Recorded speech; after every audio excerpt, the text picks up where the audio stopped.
Thank you very much. First of all, I'd like to thank the committee that has organized this conference because I've been terribly gratified by the fact that I was invited and I've been able to contribute some of my knowledge, but also to get to know some of the movers and the shakers in this group, and to also see that things are happening, not just in America, in La Laguna, or somewhere else, but that things are happening here, and that's important. When you see people sparked up to the whole idea of really centering and focusing on the issues that are pertinent, and not just to immigrant children, but to all children, then you know that in fact, people are thinking and they're moving their heads together, and that's what counts. So what I'd like to do today, as way of introduction, I'd like to basically start off with one concern that I have. In all of the discussions about civil society and education, one of the things that we're assuming is that we have a very clear understanding of who is a citizen. But it's interesting that the word citizen and citizenship, while it is pervasive throughout the world, the way that it's being used in Europe, attached to a nation-state categorization, and now shifting to the individual, means that now we can even refer to such a thing as active citizenship, as though there is something about passive citizenship that exists out there. That kind of dilemma presents us with the problem of who is the real citizen? And it seems to me that the answers here are not to be found in the macro analysis or statistical analysis, but by going into civil society. And it is in the civil society that we begin to understand that the notion of citizenship is grounded very much in the sense of community that one has. And so therefore, while the society at large may enculturate members into citizenry through its education, it is really at the grassroots level that we begin to see some of the human agency and actors who profoundly mark us in what we are. Just take, for example, parents at schools. Parents in many places come only to the door of the school and do not enter the schools. But the kinds of parents that I have seen in my work with the Cosmicus Stichting have been parents who are there on the weekends, who are parents who sign contracts for the education of their children, who are parents who put together the money for education. These are parents that want engagement. And I refer to Ferguson's idea that there are 5 levels of engagement that we need to understand, one of which is social engagement, that is with community members, another which is the cultural engagement of knowing our cultural roots but also being cross-cultural about them, one which is important and is often left out and often is used to target youth in schools, and that is emotional engagement, understanding what is it that emotes for them, that motivates them to be in school.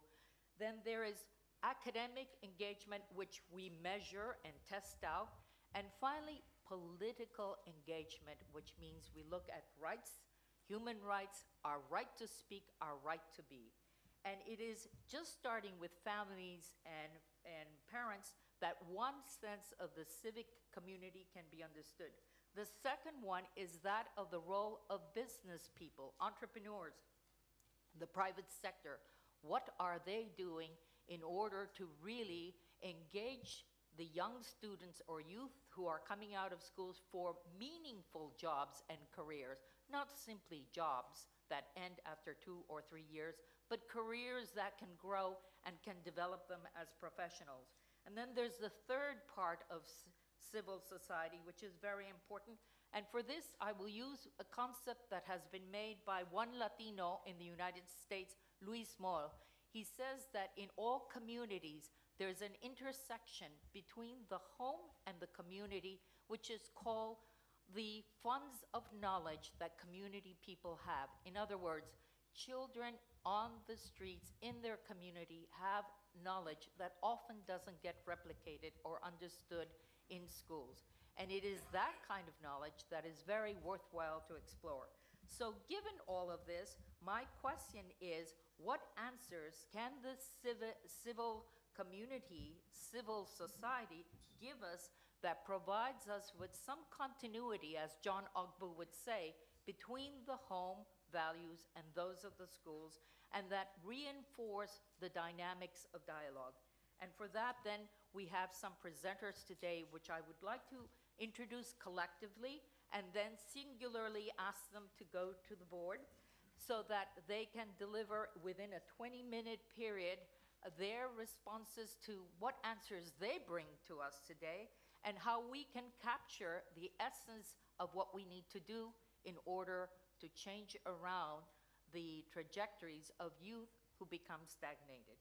So the first person I'd like to introduce on my left is Professor Ides Nicaise from the University of Leuven, the Catholic University.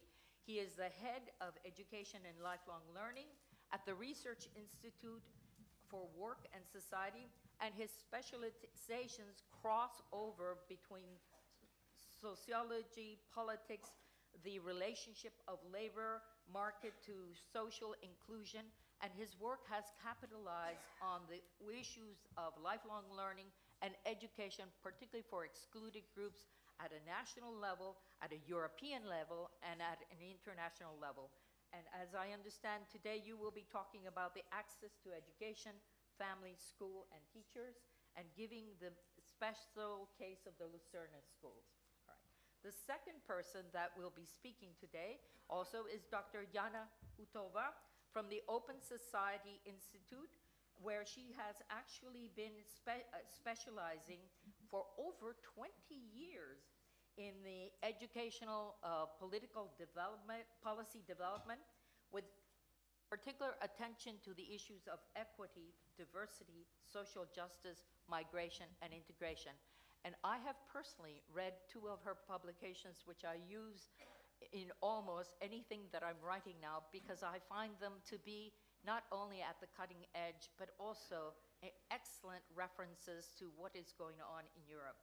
She has worked for the Open Society Institute. She has also been a consultant to OECD and the EU, and her focus on the Roma and the education of migrant children is one of the aspects that she'll be addressing today. Her presentation is entitled Integration and Diversity in Europe, Bringing Local Voices to Policymakers. The third person that I'm also very pleased to introduce is Mr. Mitsuo Kanemaki from the Verikom project for the UvA for Builder. I hope I pronounced it right. Yeah, heel goed. Okay, good. And what I'm interested in his work is because he has specialized in the area of mentoring, student mentors as examples, as actually exemplars for young students and the society at large. And he has majored in Japanese studies and political science at the University of Hamburg, and has worked in international relations, but has been very much dedicated to youth programs. And I'm sure he will give us some of those delectable practices that have occurred in the Hip Hop for School program, and also in the other program that he is now the regional coordinator. So I welcome you. All right. Oh. The next presenter is Mr. Murat Alici from NPoint in Netherlands, and in 2005 he coordinated the secondary school guidance department at the Witte Stichting, the Witte Tulip Stichting in Amsterdam, and he is one of the founders of NPoint. But as I read his resume, one of the things that stuck out, imagine stimulating youth to the point of getting so excited about science and mathematics that he was able to build the largest chemistry class on top of the Nemo Science Center in Amsterdam, and youth were able to attend. He is highly dedicated to working with youth, and he will be talking about some of the activities of the foundation, but also some of the energy that flows from working with youth. So welcome to all of you, And I would like to ask you then if the first person would go to the podium, and I'll keep the 20-minute time limit. Thank you. Thank you all. Thank you.